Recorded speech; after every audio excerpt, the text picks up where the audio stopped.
বাঘের মতিগতি বোঝা বড়ই দুষ্কর। অদ্ভুত সব কাণ্ডের জন্য তার তো ভীষণ নাম। এবার এমন একটি ঘটনা ঘটল যা শুনে আপনি চমকে উঠবেন। হাঁটতে হাঁটতে সে কিনা 100 কিলোমিটার পথ পেরিয়ে গেল, আর পেরিয়ে ভারতের বর্ডার পেরিয়ে সোজা ভুটান সীমান্তে পৌঁছে গেল। যা শুনে অবাক বন দফতর। কিভাবে এতটা রাস্তা হেঁটে বাঘটা ভুটানে চলে এলো তা কিন্তু খতিয়ে দেখা হচ্ছে। 11 জুন থেকে 13 জুন পর্যন্ত ভুটানে একটি আন্তর্জাতিক সেমিনার হয়েছিল। সেখানেই বাঘের এই ভ্রমণ বৃত্তান্তের কথা সামনে এসেছে, আর তাতেই জানা যায় যে এই ঘটনাটি ঘটেছে। প্রায় 14,500 ফুট উঁচু ভুটান সীমান্ত সংলগ্ন সিকিমের পাইয়ং জেলার পাংখোলাখা অভয়ারণ্যে ফের বাঘের খোঁজ মেলায় ব্যাপক চাঞ্চল্য ছড়িয়েছে। ভুটানের ফরেস্ট অফিসাররা ট্র্যাপ ক্যামেরায় সেখানে এই বাঘের ছবি দেখে তা শেয়ার করেছেন।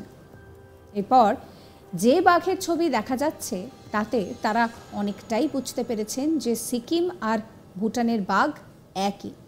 কারণ বাঘটির শরীরের নিচের দিকে যে ডোরাকাটা দাগ দেখা গিয়েছিল সেটা দেখেই তারা অনেকটাই নিশ্চিত হয়ে যান যে এই বাঘটি একই বাঘ।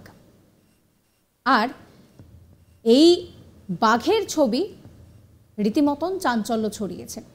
দুই জায়গার মধ্যে দূরত্ব 100 কিলোমিটার। জঙ্গলের মধ্যে দিয়ে হাঁটতে হাঁটতে এক জায়গা থেকে অপর জায়গায় চলে আসে বাঘটি। এলাকাটি সমুদ্রপৃষ্ঠ থেকে 14,400 ফুট উচ্চতায় অবস্থিত। 2018 সালে এই বাঘটি নিয়ে 3টি রয়্যাল বেঙ্গল টাইগারের রাজকীয় গতিবিধি ধরা পড়ল।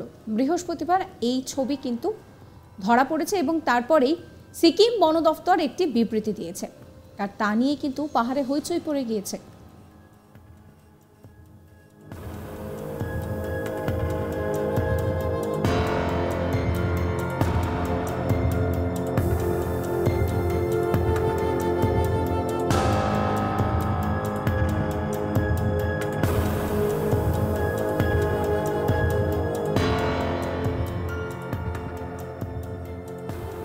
বিশেষজ্ঞদের মতে এতে স্পষ্ট যে এই অঞ্চলে বাঘেদের একটি করিডোর রয়েছে।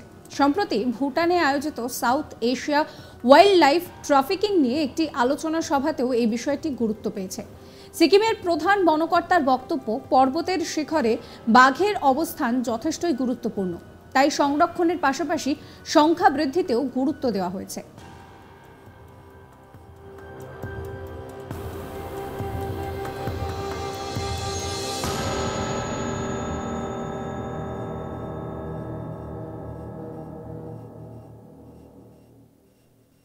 ভাবুন তার কাণ্ড। হেঁটে হেঁটে কিনা শেষ পর্যন্ত 100 কিলোমিটার রাস্তা পেরিয়ে গেল সে। ভারত থেকে ভুটানে ঢুকে পড়ল। তার মতিগতি বোঝা সত্যিই দুষ্কর। আর এইভাবে হাঁটতে হাঁটতে 100 কিলোমিটার পথ অতিক্রম করে ভারতের বর্ডার পেরিয়ে সোজা ভুটান সীমান্তে পৌঁছে যাওয়া বাঘটিকে নিয়ে নতুন করে চাঞ্চল্য ছড়িয়েছে, যাকে নিয়ে অবাক বন দফতর। কিভাবে এত রাস্তা হেঁটে ওই বাঘটি ভুটানে এলো তাও খতিয়ে দেখা হচ্ছে।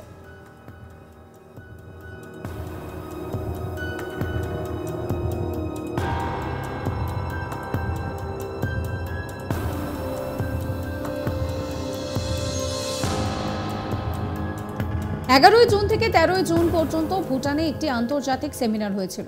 সেখানে বাঘের এই ভ্রমণ বৃত্তান্তের কথা সামনে আসে, আর তাতেই জানা যায় যে এই ঘটনাটি ঘটেছে। প্রায় 14,500 ফুট উঁচু ভুটান সীমান্ত সংলগ্ন সিকিমের পাকিয়ং জেলার পাংখোলাখা অভয়ারণ্যের ফের বাঘের খোঁজ মেলায় বেশ কিছুটা চাঞ্চল্য ছড়িয়েছে।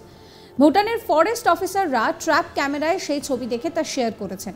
এরপর যে বাঘের ছবি দেখা যায় তাতে তারা বুঝতে পেরেছেন যে সিকিম আর ভুটানের বাঘ একই। কারণ বাঘটির শরীরের নিচের দিকে যে ডোরাকাটা দাগ ছিল সেটা দেখে তারা নিশ্চিত হয়ে যান যে এই বাঘ একই। আর এই যে ছবি, সেই ছবি কিন্তু একটি এপ্রিল মাসে ধরা পড়েছিল। দুই জায়গার মধ্যে দূরত্ব প্রায় 100 কিলোমিটার। জঙ্গলের মধ্যে দিয়ে হাঁটতে হাঁটতে সে এক জায়গা থেকে অন্য জায়গায় পৌঁছে যায়।